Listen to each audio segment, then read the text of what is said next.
What's going on, your bumper clots? It's your boy Captain Spokesman, and I'm here on Memorial Day with a live video, man. Basically, I found some sour diesel live resin I've been hiding from myself. Um, Not that much of it left, probably a little bit less than a half gram left. But it's one of those things where you put aside a little emergency stash for. And I was lucky enough to at like 5 o'clock this morning. If you follow me on Instagram, you probably saw it. I was actually binge watching a season of Game of Thrones and fucking ran into this. Like I said, I found my little sour diesel live resin that I hid. So I wanted to take it like some dabs to pay my respects for Memorial Day. And I wanted to tell you guys a little bit about myself, something that you probably don't know. I made a video about it earlier in my YouTube journey. It was something about PTSD.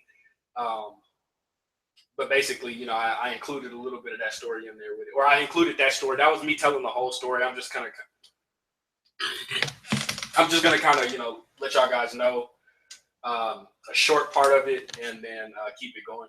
But yeah, I just want to pay my respects to all of the veterans and, men and women that serve this country in uniform, even though the people that are in control of, our military and the politicians and the people that send them off to kill or be killed and that kind of thing, even though they don't always have, or if they ever have our best interests at heart, as far as just citizens, we don't want to get into that. This is supposed to be about the people who serve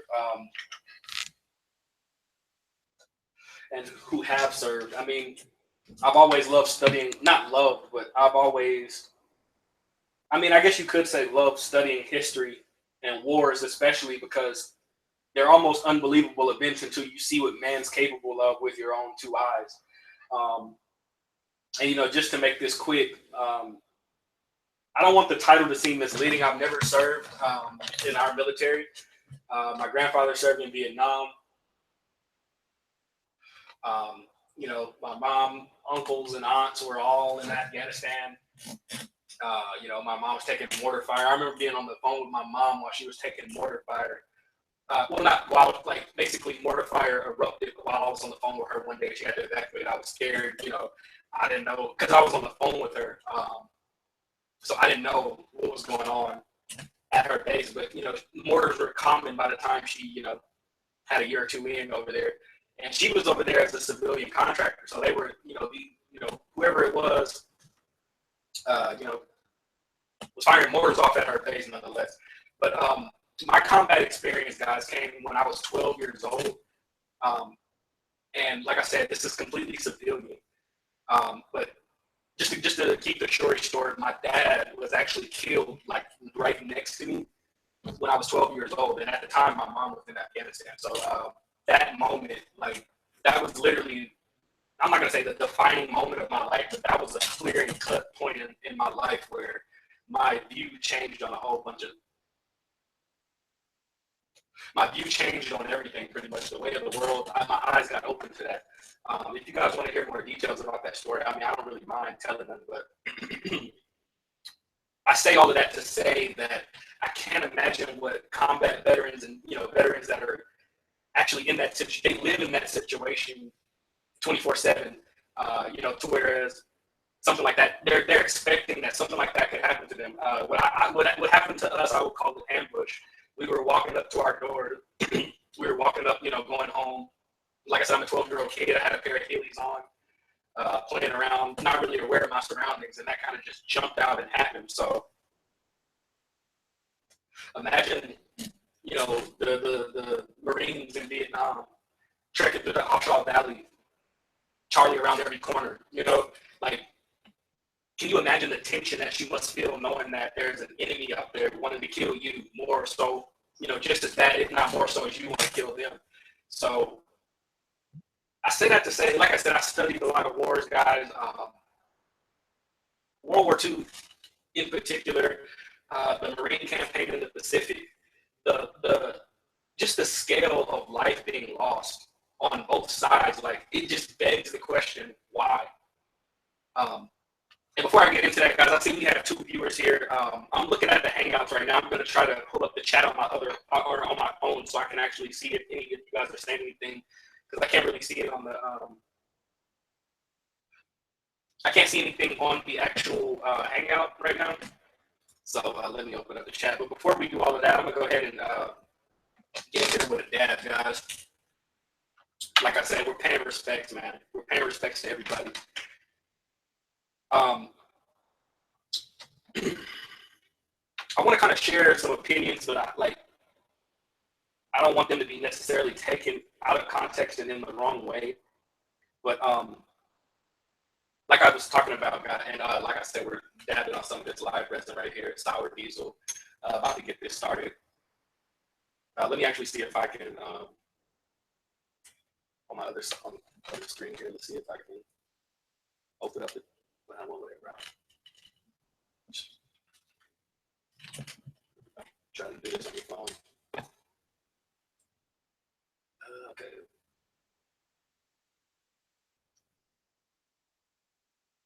No one else wants to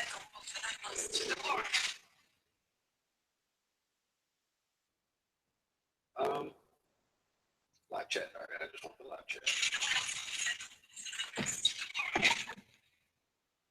Okay, here we go. What up, bad boy? What up, bad boy? What's going on, bro? Greenhouse Podcast, what's going on, bro? Seen you guys and met you guys last night at the Rock replay.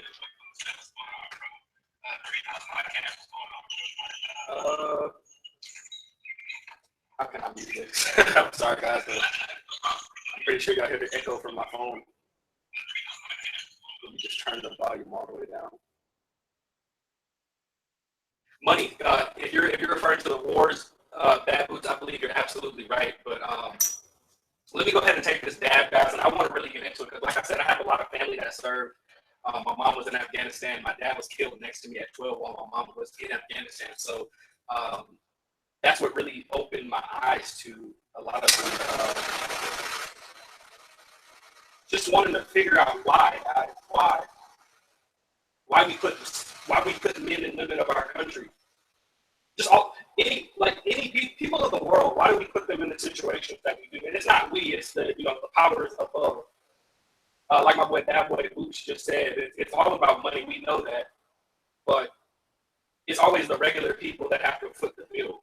And that's really Memorial Day is one of those days where you kind of just pay. You pay your respects every day, but Memorial Day is one of those days where you pay your respects to the fallen soldiers. But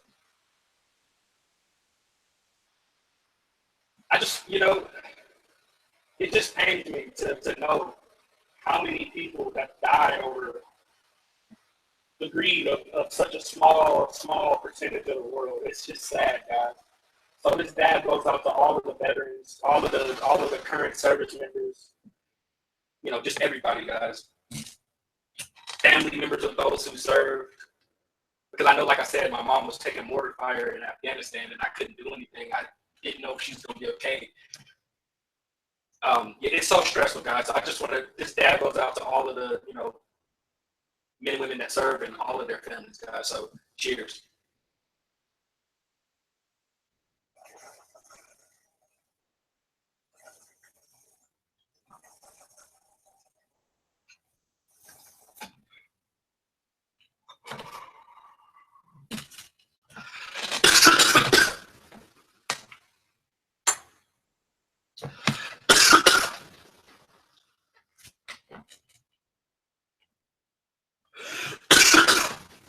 That was a good one.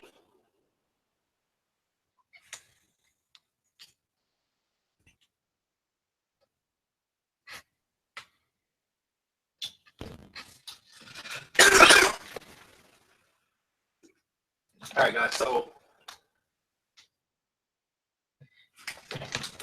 jumping right in.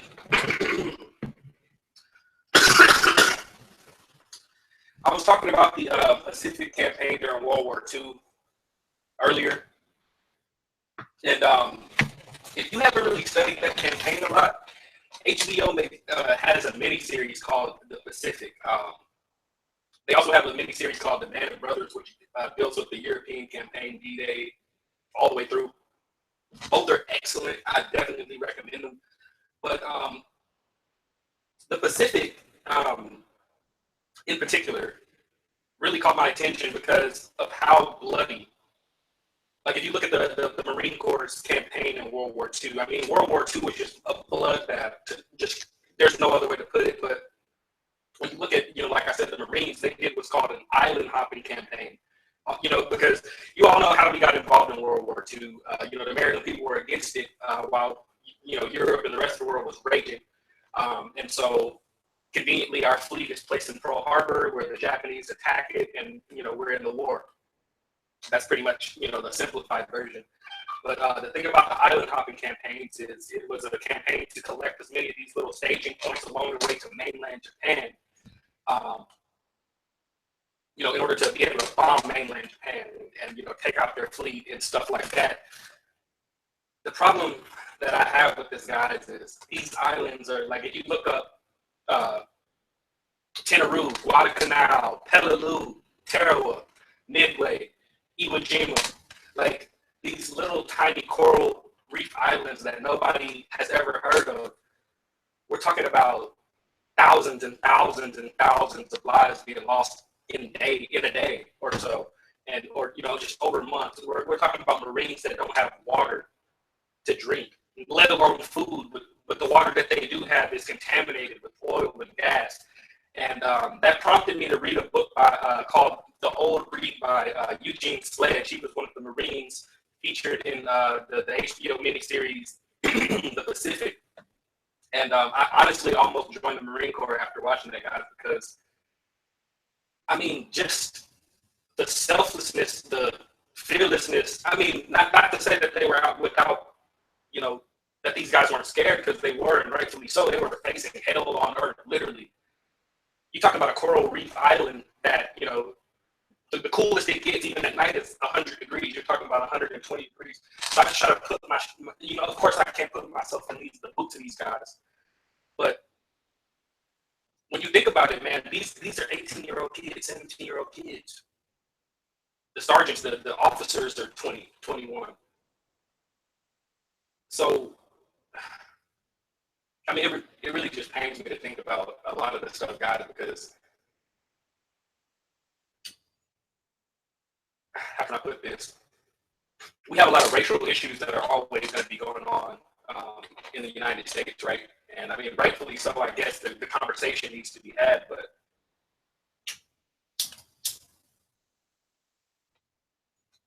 when it comes to wars, guys, you got to understand this is a class system. You have the richest of the rich, the 1%, and they can send the rest of us on down to war. Let me tell you something else, guys. If you don't know about the Selective Service Act, if you have any student loans, if you have a FAFSA, you're signed up for the Selective Service Act, meaning that if and when World War III breaks out, if this little proxy situation we have going on with Russia and Syria, if that boils over, hopefully it doesn't. Hopefully it's dying down. Who knows? But if that sparks off into World War III and we were to do a draft, which most people say, or most military people say, because our volunteer army is our volunteer only military is doing extremely well. It's extremely strong, according to my friends that have actively served. That's their opinion, that there won't be another draft. But if you have student loans currently and you have a FAFSA and you signed up for a FAFSA, you're in for the Selective Service. So I just want you to be aware of that. And then, like I said, guys, just throughout history, if you look at the world wars, we've been trending like we're past due for another one. And the reason why I say that is because World War I ended with the Treaty of Versailles, right? But that all but guaranteed World War II. In fact, it pretty much, because I don't want to go into a whole history lecture, but basically, guys, the way they end these situations, they set up the next war.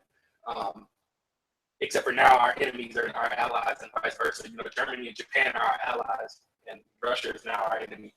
So that's what they want us to feel. But I feel like the regular man, you and me, like if we were to describe our happy lives, we'd be happy, being able to just grow some herb and work in a happy environment. We don't want to go out killing or being killed. That's not what we want to do. And I'm pretty sure guys on the other side feel the same way. They just want to be with their families and do whatever it is that makes them happy as well. But yet we have these men, that control the resources, because that's what this is really about. Like my boy Boot said earlier, it is a lot about money. But what you gotta understand, guys, is money isn't a real thing anymore. Money, if you know about the dollar and how it, how the paper money came to be, it was basically a method of representation for resources. Like, for example, gold. If you were to deposit this much gold, it's basically a voucher for gold. But since our dollar's not backed by anything but Saudi and Arabian foreign oil, and even now we're losing a hold on that. Like, that's what this is all about. You got to understand that. I made a video called Cushion Conspiracies a long time ago where I pretty much laid out all of this stuff for you guys. But that's what this is all about. When Nixon took our dollar off the gold standard, meaning it's backed by gold, that basically forced him to find another backing for it, and that became foreign oil, or Saudi and Arabian oil. Of course, they're the number one producer of oil in the world. You have Russia, who's number two, which is why we have such an issue with them. Not we. When I say we, I'm talking about the people that control everything, right? But essentially, they forced Saudi Arabia to only sell their oil in dollars, meaning that if you wanted to buy oil from Saudi Arabia, you had to do it in dollars. So the dollar became our biggest export. So it doesn't represent what it used to, pretty much is what I'm saying. So if you don't have enough money to trade oil on the oil market, your money is worthless. It doesn't exist. It's fake. It's numbers, just numbers in the system. But anyway, the first person to really buck this dollar system, this petrodollar, was Saddam Hussein in 2000. A year later, 9/11, and we're invading in Iraq looking for weapons of mass destruction, and of course we didn't find any. I mean, you guys know the story, the surface story, but at the end of the day, Saddam was killed and captured or took off his seat, his presidency or whatever. Saddam, I forgot to mention, he was selling his oil on euros. He was opening up a market to sell his oil with the euros. That way he didn't have to go through the U.S. and the dollar. So after we took him out, once again, I'm going to just say after they took him out, the market was back on the dollar immediately. Surprise, surprise. That's what the same thing with Muammar Gaddafi. That's the same thing going on with Assad in Syria now. He's trying to build a pipeline to go around Qatar and Turkey and all of that. They're not having it. Those are U.S. allies. So that's why we are trying to get Assad out, and Russia's backing Assad. You get what I'm saying? So when you just do a little bit of research and see, I'm not, I love this country. I don't want to go anywhere, right? But when you just do the simple research, you say, okay, well, the Free Syrian Army. Hey, shout out to Bad Boy Boots. I'm reading the comments. But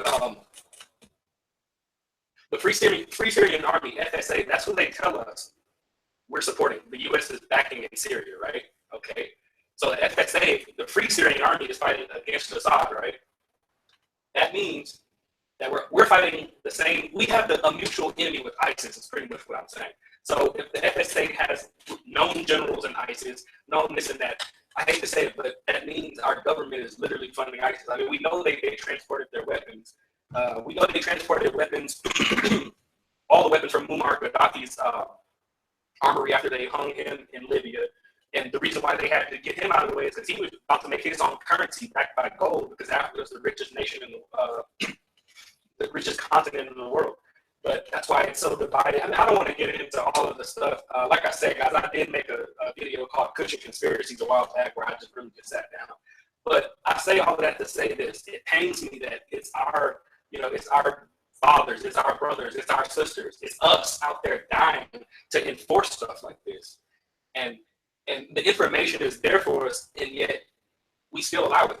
And so I think what the real issue is, guys, and I've always felt like this, is just speaking personally, I've always had such a reverence for military personnel and people of service because of just reading what they've done throughout history, and just it's amazing.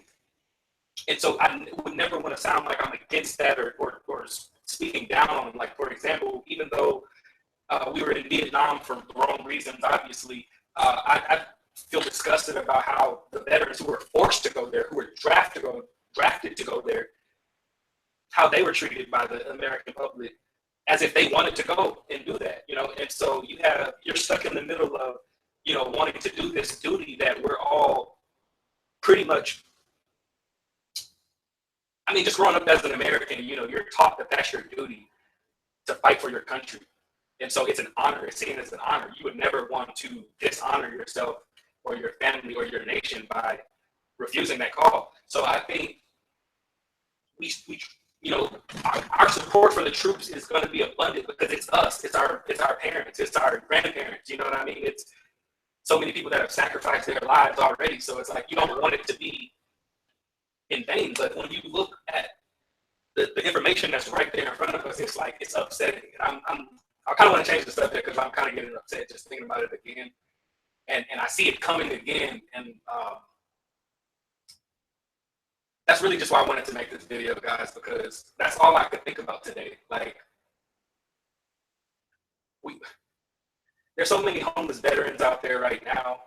There's so many, people part of the community. It's like we don't like we like to repost memes and do stuff, but do we really want to know what these guys are going through, what they went through, what they go through on a daily basis? It's like we don't. But I think if we did, if we just paid attention a little bit,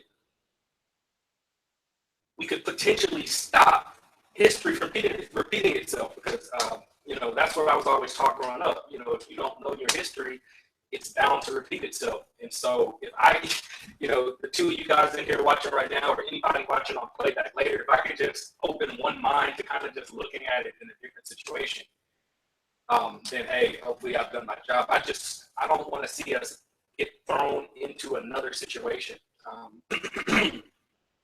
like that ever again, even though history would show that it's an ongoing process. And to Boots' point earlier today in the chat, he mentioned it's all about money, and I went into a thing about resources, and it is about resources. But what I want you guys to look at is look at new millionaires created by world wars. Like, of course, you're going to see millions of bodies from regular people like you and I, but the people with businesses like clothing manufacturers, the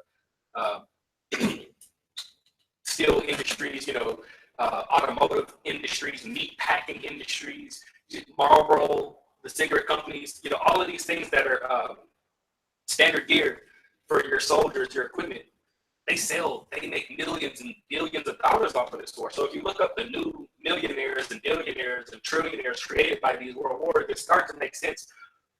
That, first of all, I think we all have come to the conclusion, we all know that the central banks run the world because they're not governed by any government. So whatever the government's only as powerful as their coffers, their bank, right?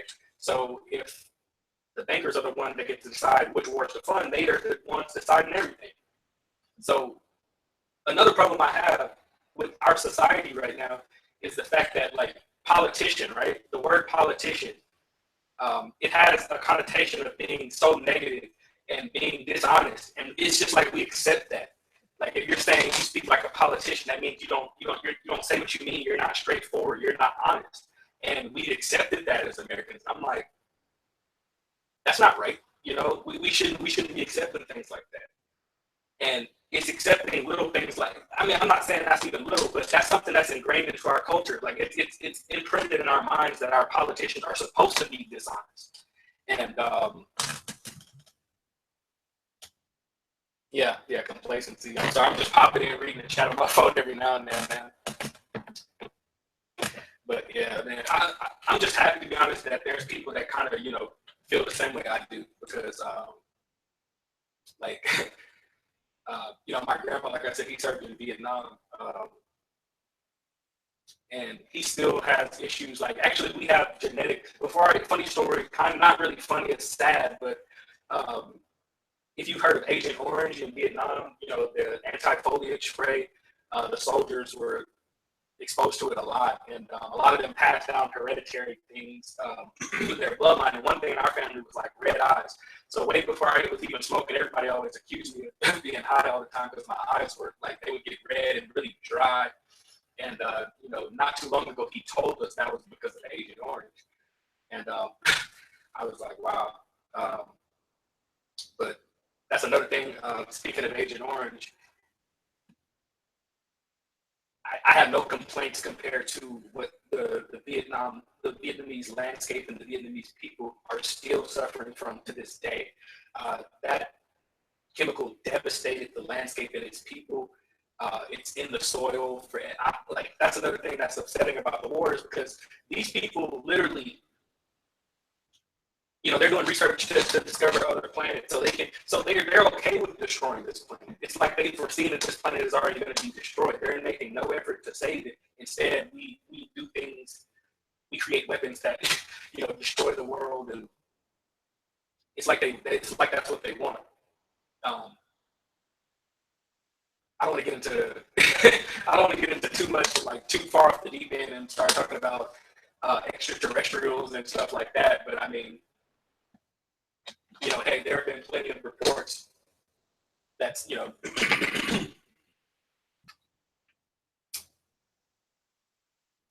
have been plenty of reports that from pretty who you would I guess say credible military. I don't know how to describe it, man, but let's just say there's some other agendas out there. All right, guys, let's go ahead and take another dab now.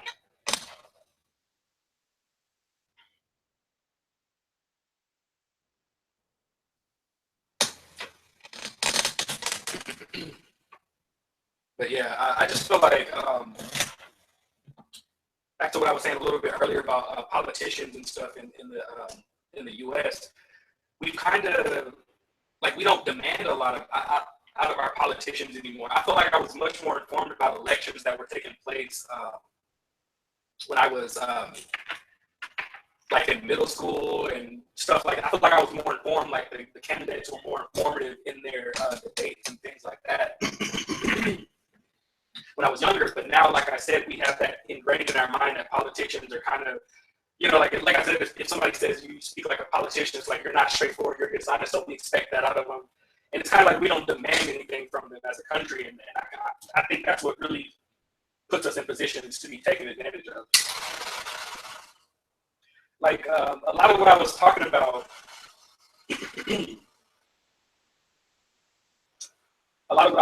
earlier today, you would never hear the mainstream news because there's always some scandal about an email or something this or that disappeared in the next couple of days. So it's really frustrating just watching news, no matter what side of the political fence you try to be on. I always consider myself an independent from day one because I feel like political parties they really take away from. Well, they take away from a lot. I don't want to really get into anything too political because everybody has their strong views. I just feel like political parties force you to pick sides, and I feel like it makes you less informed on each issue versus what the party's pushing at the time, if that makes sense. So that's why I've always said I'm just an independent. I like to have have discussion issue to issue. Because I find people that would generally be so against not necessarily against one another, but they would be disagreeing. Like if you say you have a Democrat and a Republican, liberal and a conservative, they're already at their throats because of that, their sides. But if you were just to put two people in a room and say, hey, how do you feel about this? How do you feel about that? And then they have an intelligent discussion about it, I feel like most people see eye to eye more than they would give themselves credit for. So that's my kind of 2 cents or 2 hits I like to say on political parties and why I just choose to remain independent. Cheers.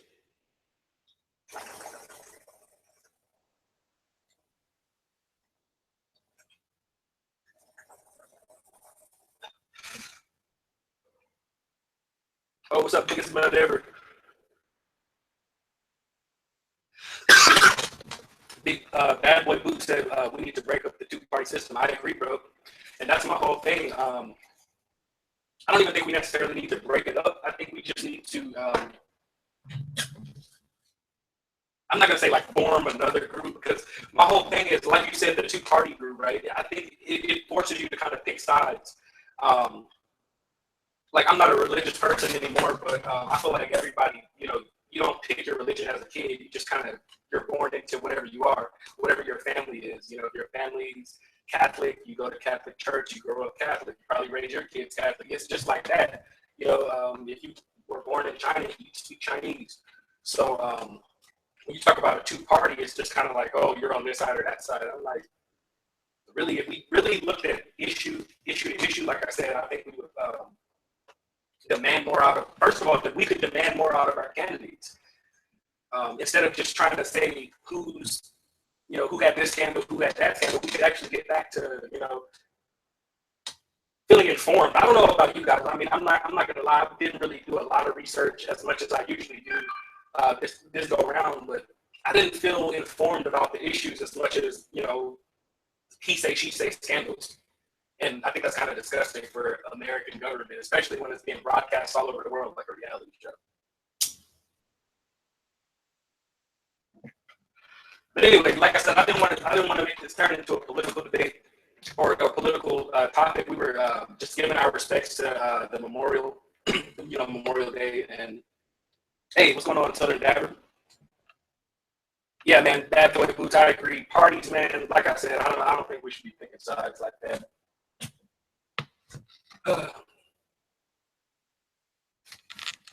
But yeah, like I said, back to the main point. The reason why I wanted to make this video is just to kind of not necessarily raise awareness, because I'm pretty sure we're all aware. Like I said, my whole family pretty much has served. I'm pretty sure you guys have family members that have served as well. I just don't want to see us get thrown into another situation where,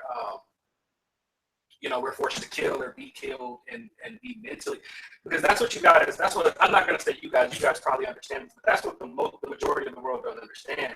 Even the guys that make it back with all of their limbs, they can't unsee, you can't go back to being regular. Like I said, this is what got me so interested and had me, not necessarily interested, but it gave me a whole new level of reverence for veterans. When I was 12, my dad was killed standing right next to me by a guy that was, trying to rob us, and he attacked, my dad attacked him. He wasn't having it. He protected me. He went into instinct mode immediately. And that moment, something changed. Everything changed. The way I looked at the world changed. And, I really just started to see things for what they were. And when I started to study my wars and history and stuff like that, I'm like, wow, these men lived in that, and that was their environment. I was there for probably 10 seconds, and that changed my whole life forever. These men lived in that environment for years. You can't even put yourself in those boots unless you were there yourself. And once again, that's why it frustrates me so badly when I do my research and I figure out that we're in these situations for the same reasons. Like Boots said at the beginning, man, money, resources, manipulation from the top. And it's always the common guy that has to face stuff. But it's always the common people, because you got to understand, even the soldiers fighting, you have a family back home that's,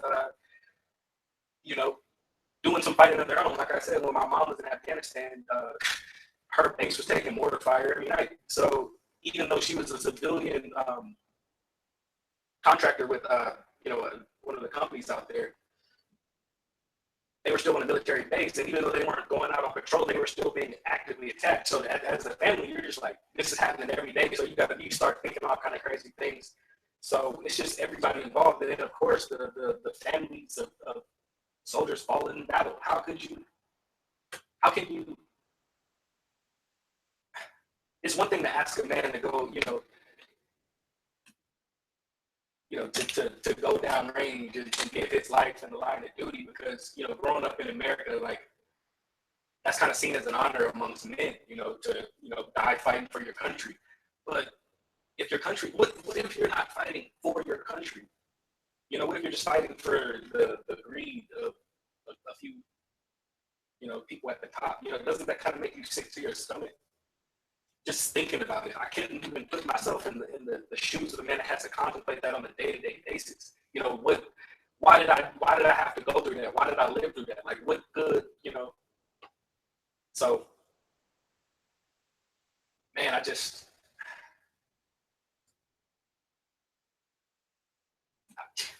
don't know what to say, guys. Like, oh, thanks, Boots, man. Yeah.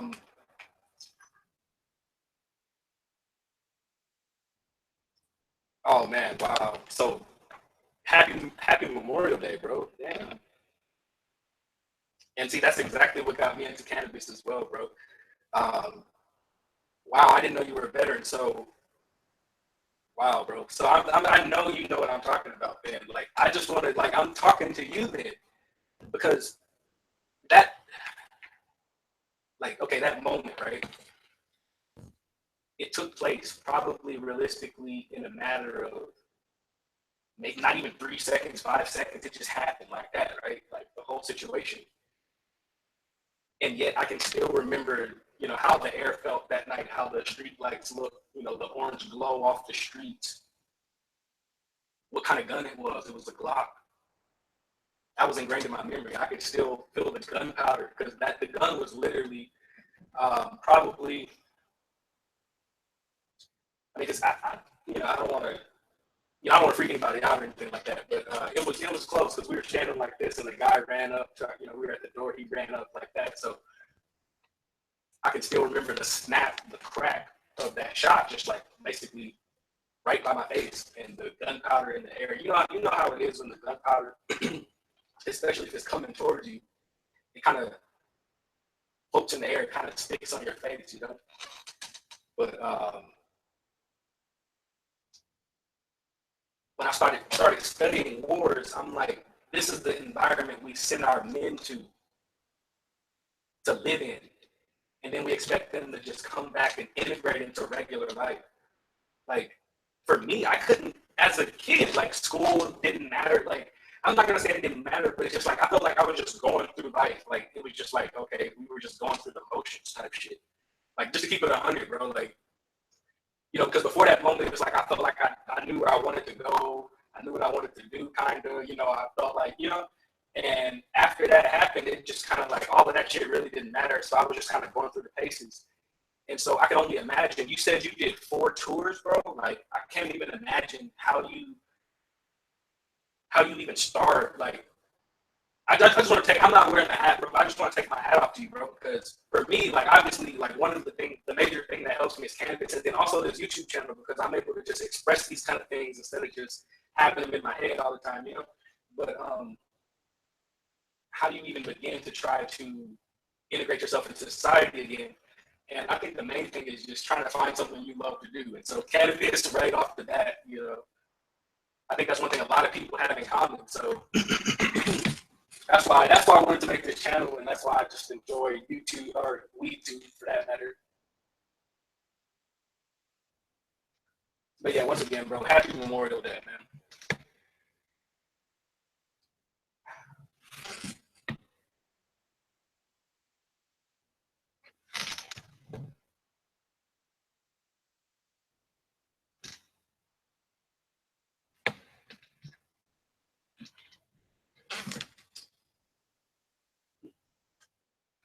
All right, well, let's talk about something more positive. I don't know if you guys are into the NBA or not, but you know we got the NBA Finals going on. So let me know, Boots. Are you going to be watching the NBA Finals? I mean, I'm pretty sure everybody watches the NBA Finals, even if you don't really watch the season.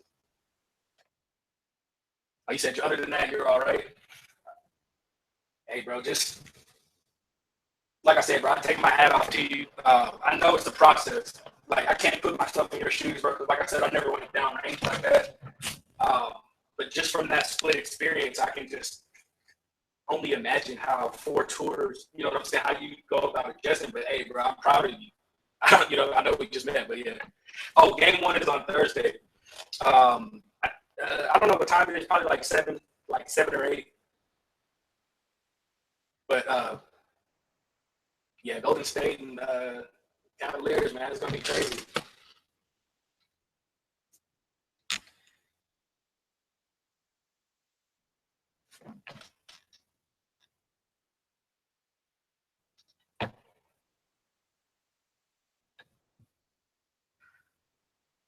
Oh man, the hardest thing still to this day is nervousness and shell shock. Damn, bro, I can imagine. I mean, I did. I was when I was looking into PTSD because that's what they. I went to like a psychiatrist after. Man, it was like basically mandatory. I had to go to a psychiatrist after that because being so young and being so close, they put me through that. So they diagnosed me with like PTSD or whatever. And so I started researching and researching how that started in shell shock and battle fatigue and all of that stuff. And what's crazy is like it's bad now how bad like we ignore that wide scale situation with our veterans. Like we don't even hear about that unless we're talking about like you and I, bro. Like have you ever I mean you see the little commercial, but have you ever heard like seen anybody with a big enough platform to really reach people to talk about that kind of stuff and really inform people? But imagine like World War One when they were just oh my god, like before all of the diagnosis and stuff like that, before they were able to kind of pick up on the okay, this is actually a situation here. Like I said, because it was shell shock and it was battle fatigue first, then shell shock, I believe. But before that, it was just they were kind of calling these guys cowards for after all that they've been through. So yeah, I couldn't even imagine.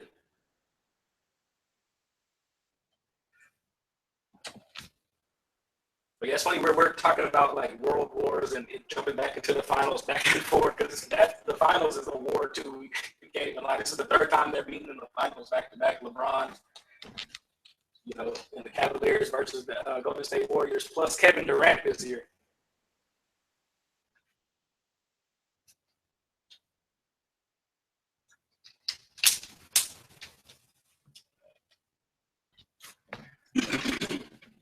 All right, guys.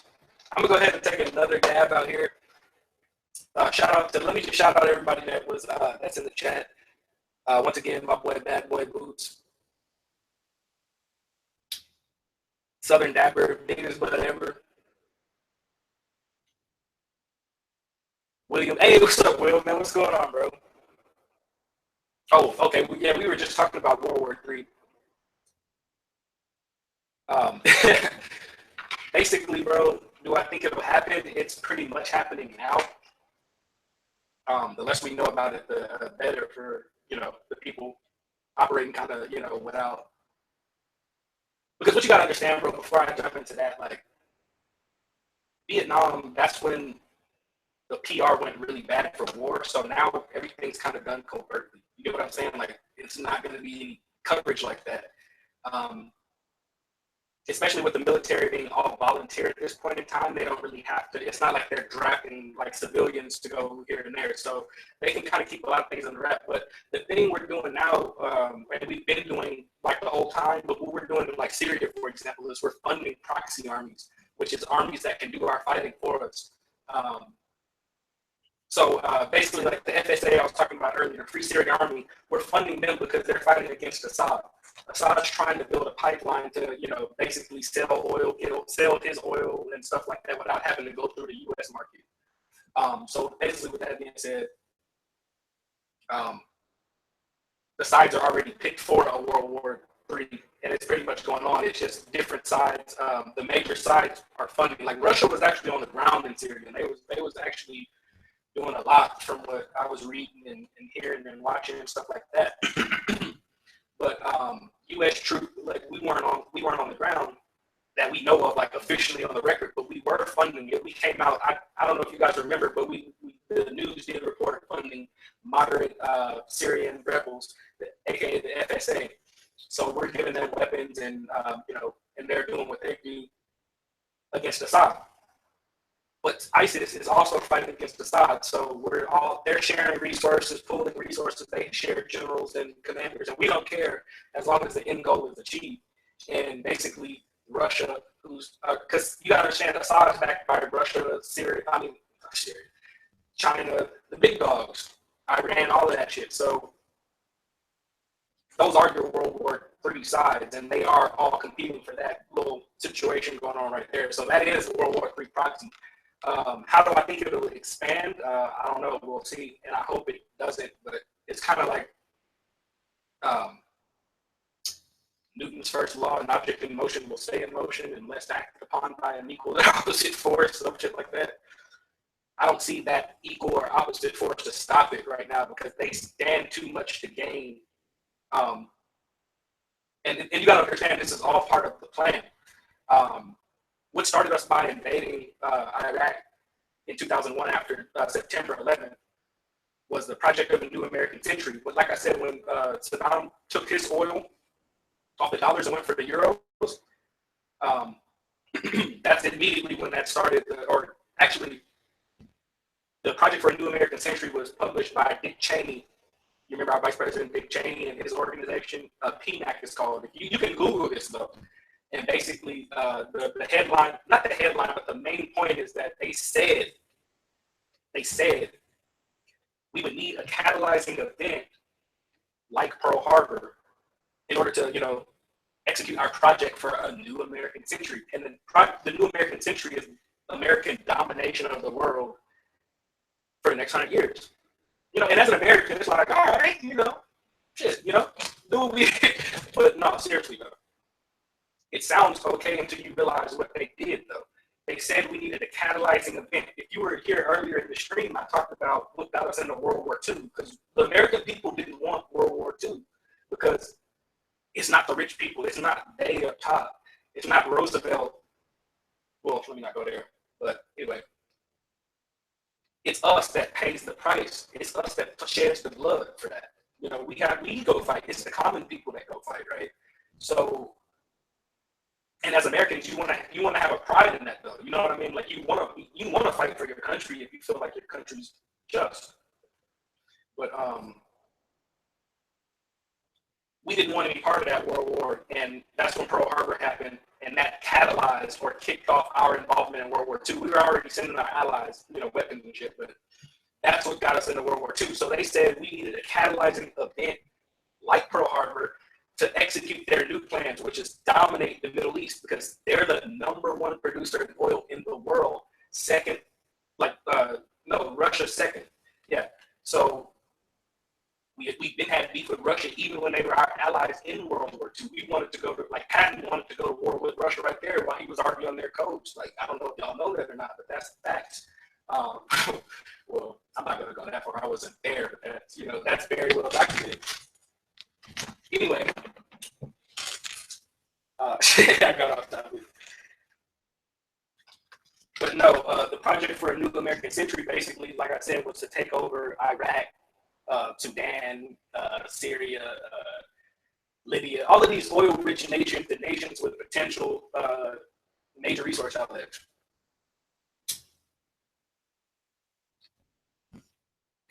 So they immediately, after 9/11 happened, and we were immediately in Iraq, right? But Al Qaeda was supposed to be based in Afghanistan, but we hit Iraq because Iraq is who we wanted. They switched their oil market. They started selling oil in euros. We can't have that because we already agreed with Saudi Arabia, our best buddies. That's why you see our president dancing with them. No matter who the president is, you see them with Saudi Arabia since Nixon. Why? Because our dollar, after Nixon took the dollar off the gold, our dollar hasn't been backed by gold since the 70s, bro. He backed it with Saudi Arabian oil. You feel what I'm saying? So we have them in our pocket. That's basically, we control Saudi Arabia. We got them. But anybody else that's not cooperating got to go. So that's why I said on with weapons of mass destruction. We never found them. We never heard of them. The soldiers were telling us. They're on the ground telling us they weren't there. But, hey, man. Anyway, that's, it is what it is. They took him out, and, as soon as that happened, as soon as they got him out the way, their oil was back on the dollar. Simple as that, man. So that's the whole, it's part of the plan. Literally, I'm saying if you Google Project for a New American Century, it'll outline all of these plans, the countries we need to topple, and it's public knowledge. It's just they keep you away from it. And so you can kind of see where it's going, or where they plan to go with it, and then you can just kind of imagine where they go from there. But like I said, we're on the side's ass right now because he's trying to build a pipeline, or he's built. I don't know what his progress is on the pipeline, but basically he set up to build his own energy market, so he can sell his own oil for his own currency. Gaddafi was making he made the African Union. Gaddafi was about to print the African currency in gold, so that would wipe out the need to, or it would diminish the value of the dollar even further. Oh man, that's just the game we're playing, guys. And it's like, as an American, you're kind of in the conflict because you're an American. You don't want America to lose. So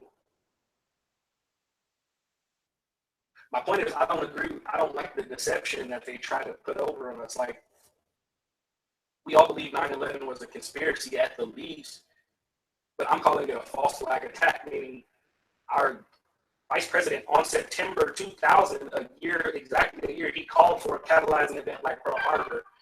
Then exactly 1 year later, this happens, and 9/11 happens, and the whole country, because you can't analyze. Nobody analyzed it like that at the beginning. It was just whoever's responsible got to go, and whoever they say is responsible got to go. That's just how it is. That's just how reactionary it is, and that's why so many of our young men signed up for that fight.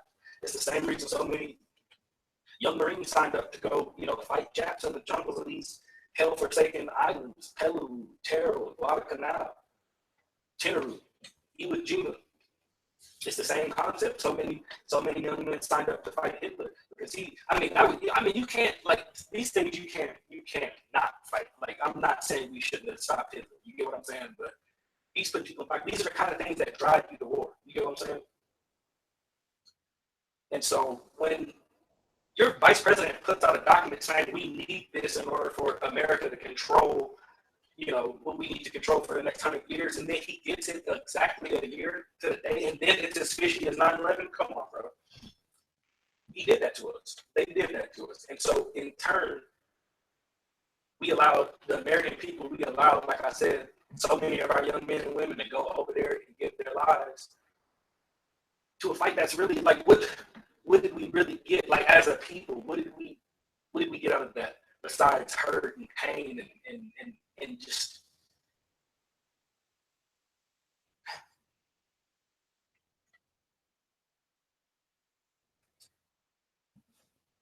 I mean, it's the same thing when you ask the young men to go fight in Vietnam. You tell them it's to stop communism, and okay, but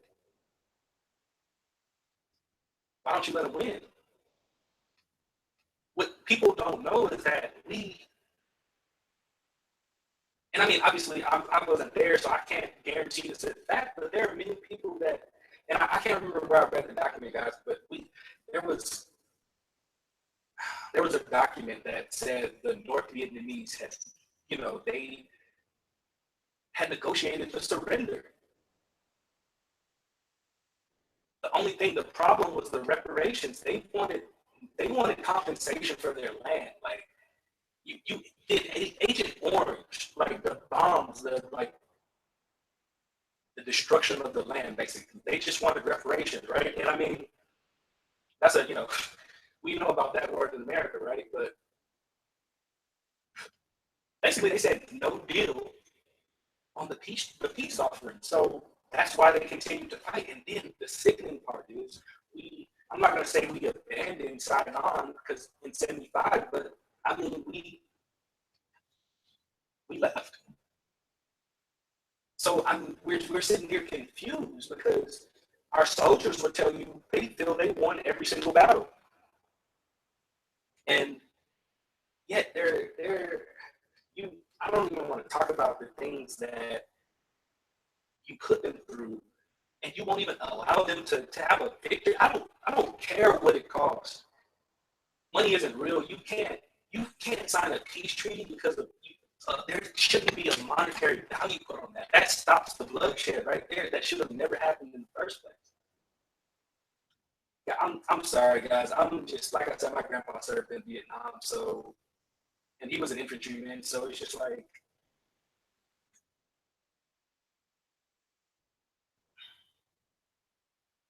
when you go through something like that for your country, it's just like you just want to know that you did your job and you want to know that you made a difference. And it's just like,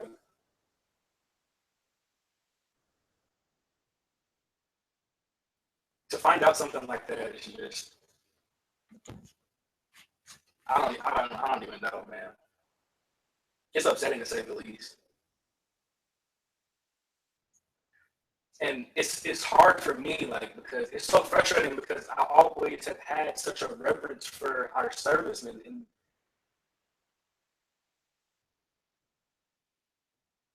they just they don't they don't get treated fairly, in my opinion. Like, they should be allowed to they should be allowed to win, and especially as an American, you know you don't lose wars.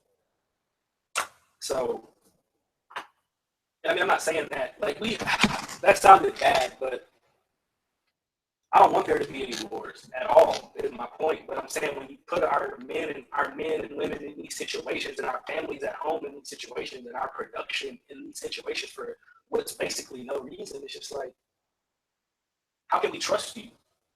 You know. And so now that's why we are where we are now. It's just like World War III is basically going on in Syria, and we know little to nothing as far as being informed about it. And like I said, that's because we're funding, the Free Syrian Army and stuff to do that. And this information is old by now, so I don't know what they're doing right now today. I don't know what the situation is right now. I'm just talking about what I've read so far, currently over the past years.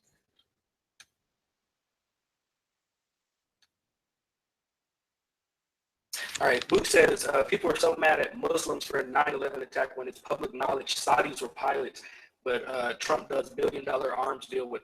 Yeah, see, but that goes back into what I'm like since '74, bro.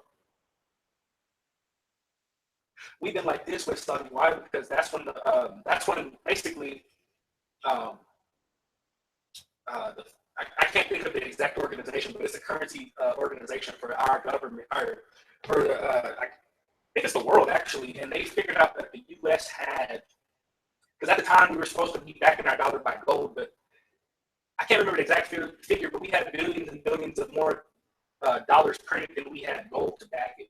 And so at that point, it caused a scare. It was called the Nixon scare. And what that did was basically all the countries were trying to pull all investments out with us. Like, they were like, we don't want any part of this dollar, so we had to do something to stop that shit from sinking quick. So what Nixon did is got with the Saudis. I don't know how, but he convinced them to settle their oil only in dollars. And from there, the rest is history. If you wanted to buy Saudi oil, which unless you're Russia, you do. And I mean, I'm pretty sure Russia probably wants to too. Um, but they're the biggest producer of oil in the world. So if you can only buy their oil in our dollars, you have to have our dollars. You know what I'm saying? And that's just the way it works. So anybody that goes against the system threatens our dollar, drops the value of our dollar. Obviously, Russia has been developing their own oil market for years now, and that's why they're that's why they're so hyped up against us. Like, that's why they're playing us as enemies right now, because they've been from the start, because they're our biggest threat. After we already have Saudi Arabia in the bag, they're our biggest threat as far as our dollar, because basically the dollar doesn't mean anything but buying oil from Saudi Arabia. So if you don't need to buy oil from Saudi Arabia, then the dollar means nothing to you. And if the dollar means nothing to you, then you don't need it. And if you don't need it, our dollar plummets in value and means nothing. So you see what's going on here.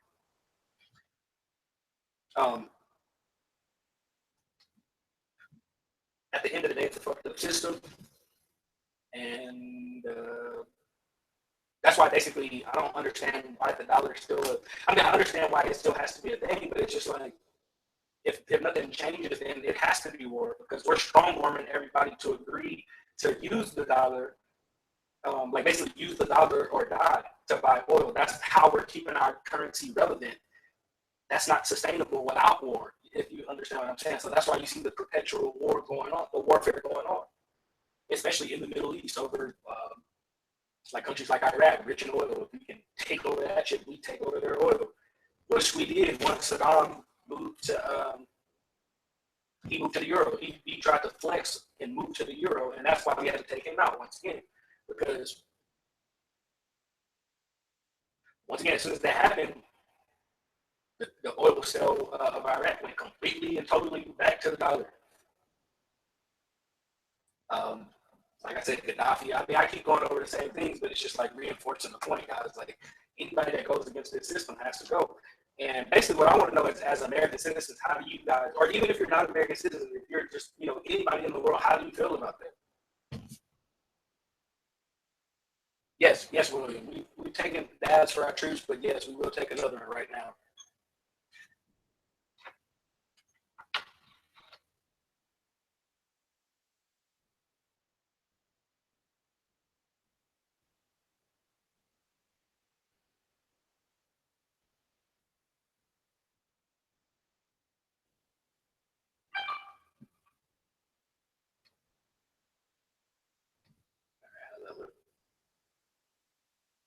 Got some sour diesel live resin.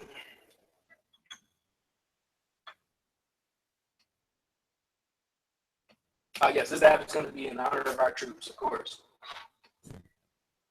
And this whole video is in honor of our troops. I hope I've been making my point okay.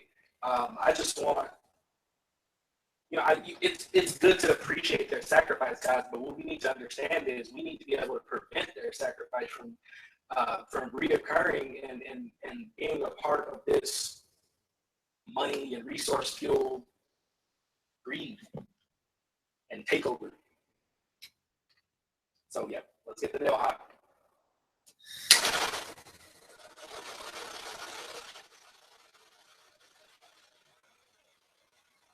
Boots going down on some true OG shatter. Let's get it.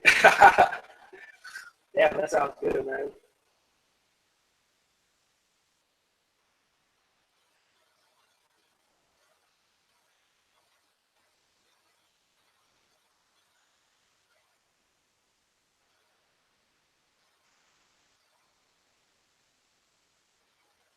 Will, what you dabbing on over there, bro? Oh, as soon as I said that, he answered. Wait, so he got some Death Bubba. I'm guessing that's a Death Star Bubba Kush cross. That sounds crucial. Jesus. Hey, shout out Stoner Jimmy, man. What's going on, bro? All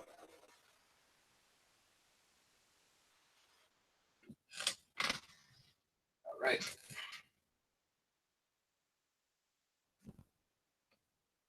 Cheers, guys, for the troops.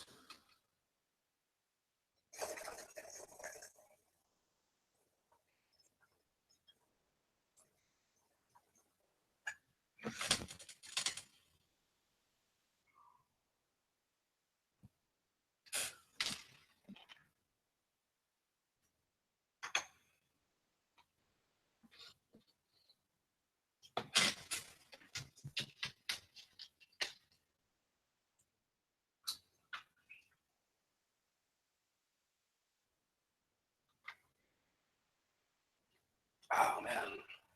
That's our diesel so tasty. It's a great strain for making a video, or a live stream, rather.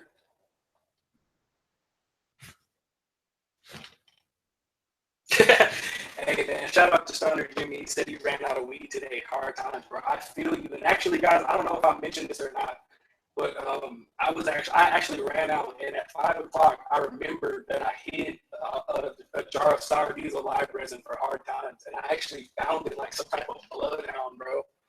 So I actually made a few videos on how to get high when you're out of weed, like some reclaim ideas. I don't know if you have or not, Stoner Jimmy, but there's a lot of, I haven't made necessarily a reclaim video, but there's a lot of ways you can get reclaim, or if you have flour from a bong bowl or a pipe, you can do that. If you want to, not necessarily the best tasting stuff, but it's better than nothing for some people. And William says, any thoughts on a cyber war? And see, I think the main part, the main aspect of World War III is already going to be a cyber war. That's already happening, rather. For example, like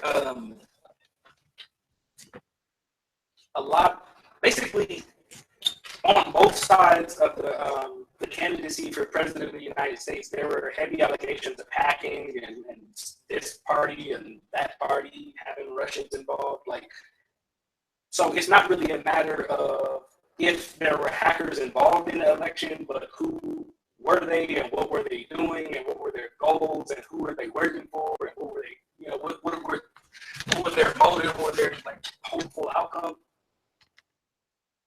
And so when you talk about a cyber war, bro, like that's been going on for so long. I don't know if you all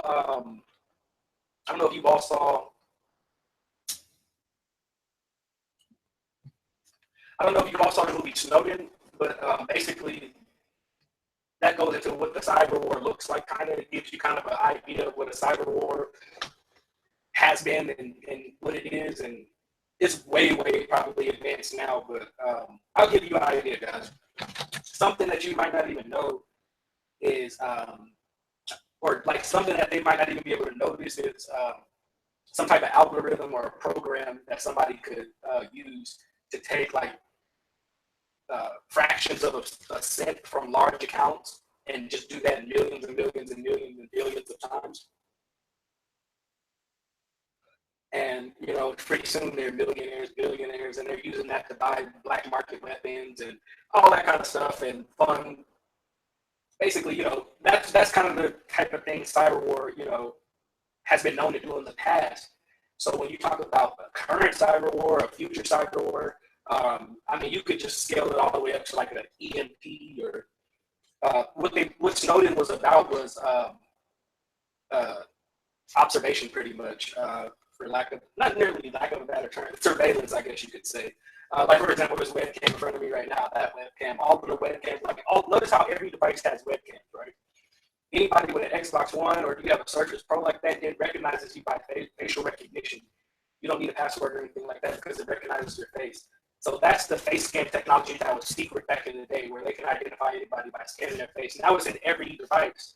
So you can only imagine what they're, basically they know where everybody is at every time. So if they want you, they can get you anyway, anyhow. Of course, there's the off-the-grid people that don't have any type of technology around, and more power to them. But basically, Snowden, and he's still in Russia to this day, I believe. I don't see why he would come back, but he was a part of the NSA, and he uncovered all of this. Not really uncovered, but he helped create and design programs for surveillance that he thought was being used like for terrorism and stuff like that. For the most part, at first it probably was, but they put it on a global scale, and they could be watching. They were watching regular everyday people, just like you and me, just sitting here, because you have so many webcams watching you at all times. They can tap into anything without the light coming on or anything like that. So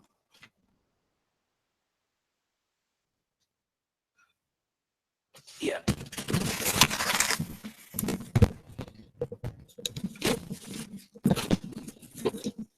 Audio would probably be a little better if I move the mic up here. I keep forgetting I have a mic with a headset.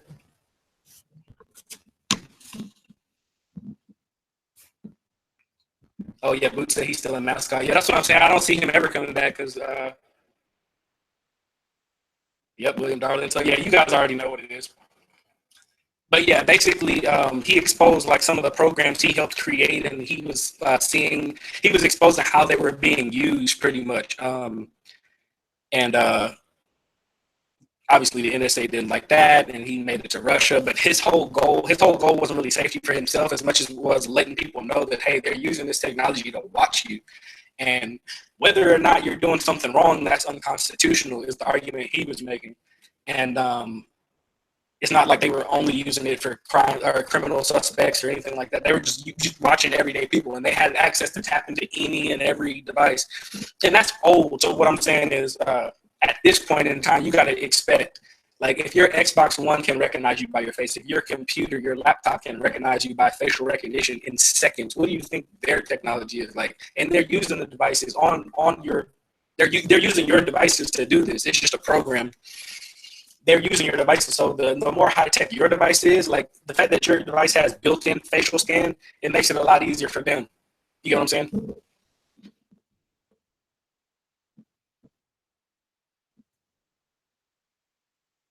Oh, Stoner Jimmy said he's from Ireland. Yeah, I'm in the U.S., bro.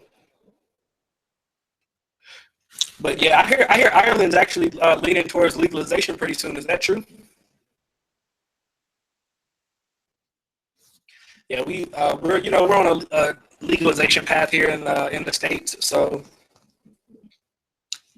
hopefully we can just make this nationally legal and move on to bigger issues. Guys, I feel like we shouldn't even be talking about national legalization at this point. It's just like, come on, man, we're in so much deeper shit. Just let us have our herb, please, bro. But yeah, I don't know how true that is, but I heard yesterday that Ireland was on a path to legalization.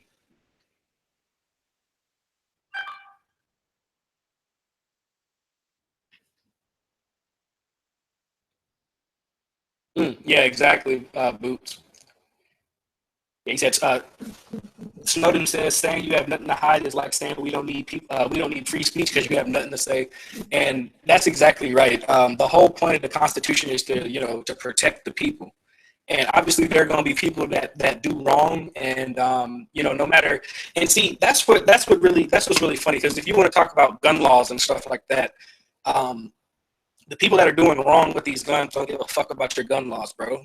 I mean, obviously, to be honest, like, well, I don't want to name any specific cities or states, but some places with tougher gun laws, that they catch a guy with a gun, they can sentence him to a harsh ass sentence. Whereas if you're in a state where it's legal to conceal carry, you're fine if you're just protecting yourself. But the point is that people who are doing crime and doing wrong with these guns aren't worried about your laws. So it's us, the law-abiding citizens, that that do follow the laws, that would be disarmed by your strict gun laws or things like that. And I mean that's not to say there wouldn't be there's not a process to get it, but they're trying to make it harder, screening, registry, like what I'm saying, stuff like that.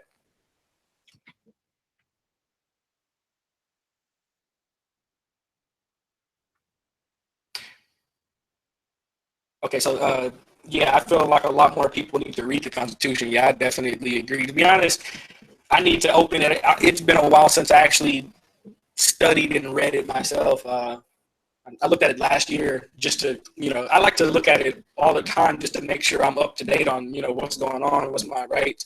And,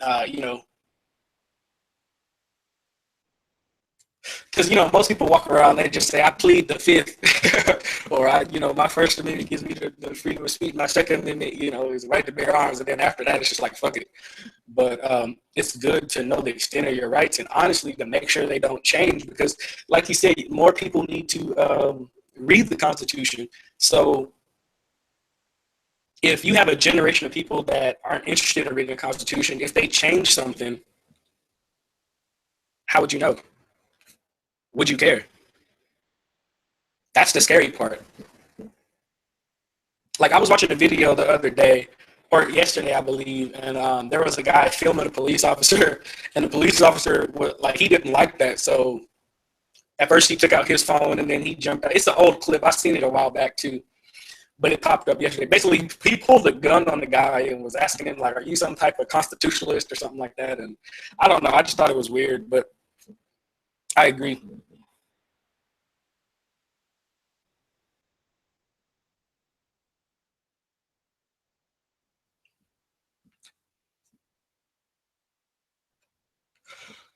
Yeah, man. But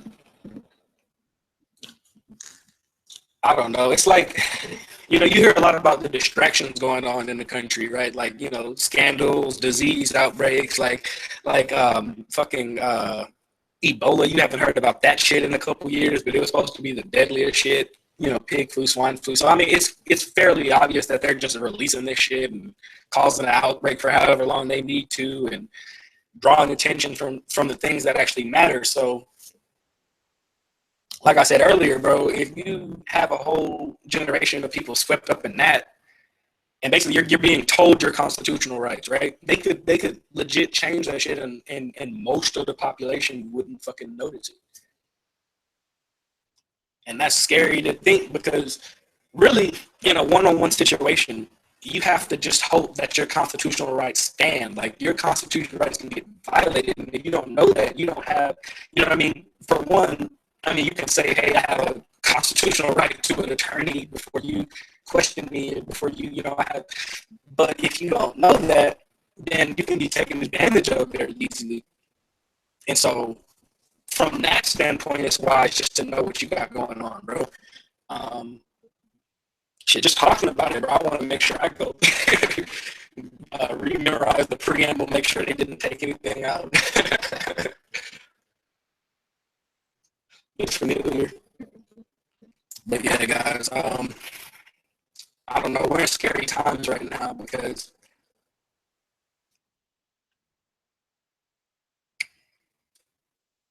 you see the things going on and you see the path that we're taking.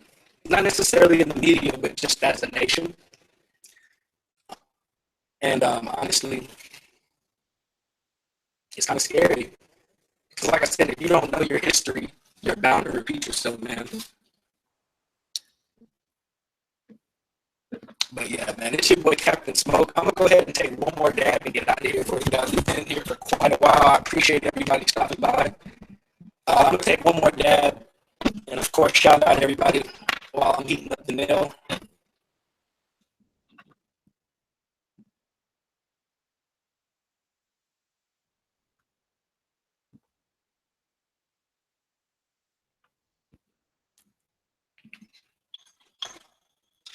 You can probably hear my dog scratching at the door.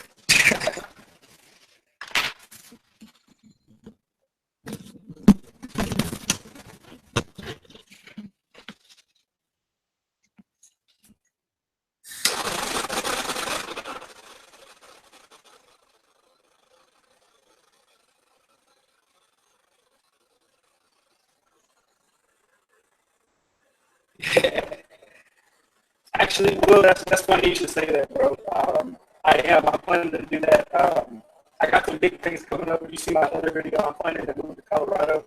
So I'm planning to probably to do it at that point.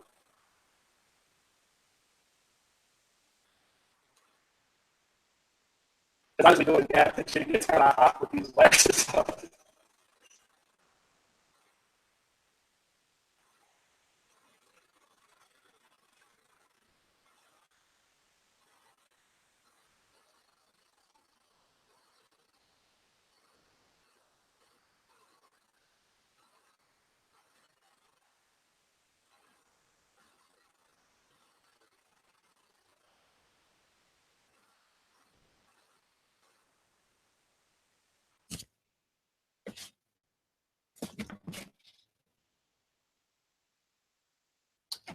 All right, cheers, guys. Real quick, I just want to give a shout out to Bad Boy Boots 8, bro, William Darvin, Stoner Jimmy, and Biggest Bud. I think what's the other guy in here? Biggest Bud. But yeah, shout out to everybody for stopping by, man. We take this down before it goes off.